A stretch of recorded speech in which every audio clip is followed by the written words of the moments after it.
ಎಲ್ಲರಿಗೂ ನಮಸ್ಕಾರ. ಪಾವಗಡದಲ್ಲಿ ಶನಿ ಮಹಾತ್ಮ ದೇವಾಲಯ ಶ್ರಾವಣ ಮಾಸ ಆಚರಣೆ. ಪಾವಗಡ ಎಂಬ ಹೆಸರು ಕೇಳಿದರೆ ನೆನಪಾಗುವ ದೇವಾಲಯವೇ ಶನಿ ಮಹಾತ್ಮ ದೇವಾಲಯ. ಈ ದೇವಸ್ಥಾನವು ತುಂಬಾ ಪ್ರಸಿದ್ಧಿಯನ್ನು ಪಡೆದಿರುತ್ತದೆ. ಶ್ರೀ ಸೀತಾಲಾಂಬ ಅಮ್ಮವಾರು, ಶ್ರೀ ಜ್ಯೇಷ್ಠಾದೇವಿ ಮತ್ತು ಶನಿ ಮಹಾತ್ಮ ದೇವಸ್ಥಾನ ಬಂಗಾರದ ರೂಪದಲ್ಲಿ ಭಕ್ತರ ಇಷ್ಟಾರ್ಥಗಳನ್ನು ಈಡೇರಿಸುವ ಶನಿದೇವರ ಸನ್ನಿಧಿಯಲ್ಲಿ ಶ್ರಾವಣ ಮಾಸದ ಸೋಮವಾರದಿಂದ ಉತ್ಸವಗಳು ಆರಂಭವಾಗಲಿವೆ. ಈ ಮಾಸದಲ್ಲಿ ಪಾವಗಡದಲ್ಲಿ ಹಬ್ಬದ ವಾತಾವರಣ ಇರುತ್ತದೆ. ಶ್ರಾವಣ ಮಾಸದಲ್ಲಿ ಪ್ರತಿ ಶನಿವಾರ ಹೆಚ್ಚಿನ ಸಂಖ್ಯೆಯಲ್ಲಿ ಭಕ್ತರು ಸ್ವಾಮಿಯ ದರ್ಶನ ಪಡೆಯುತ್ತಾರೆ. ಶುಕ್ರವಾರ ರಾತ್ರಿಯೇ ಪಟ್ಟಣಕ್ಕೆ ಆಗಮಿಸಿದ ಭಕ್ತರು ಮಲಗಿ ಮರುದಿನ ಬೆಳಿಗ್ಗೆ ಮುಡಿಯನ್ನು ಅರ್ಪಿಸುತ್ತಾರೆ.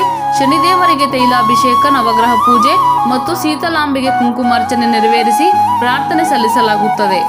ದೇವಾಲಯದ ಸಮಿತಿಯು ತೆಂಗಿನಕಾಯಿಯನ್ನು ಸಂಪೂರ್ಣವಾಗಿ ರದ್ದುಗೊಳಿಸಿದ್ದರಿಂದ ದೇವಾಲಯದ ಮುಂಭಾಗದಲ್ಲಿ ನಡೆದ ಹೋಮದಲ್ಲಿ ಕಪ್ಪು ಮಸಿ ಮತ್ತು ಎಣ್ಣೆಯನ್ನು ಸುರಿಸುತ್ತಾರೆ.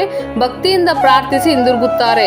ಉತ್ಸವಗಳ ವಿವರ: ಈ ತಿಂಗಳು 10, 17, 24 ಮತ್ತು 31ರಂದು ಎಲ್ಲ 4 ಶನಿವಾರಗಳಲ್ಲಿ ಬೆಳಿಗ್ಗೆ 4 ಗಂಟೆಗೆ ತೈಲಾಭಿಷೇಕ ಮತ್ತು ಸಂಜೆ 7:30ಕ್ಕೆ ವಿಶೇಷ ಉತ್ಸವ ನಡೆಯಲಿದೆ.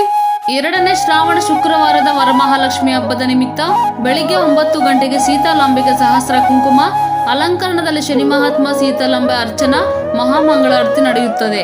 2ನೇ ಶನಿವಾರ ರಾತ್ರಿ 7:30ಕ್ಕೆ ವಿಶೇಷ ಹೂವಿನ ಮಂಟಪ ಉತ್ಸವ.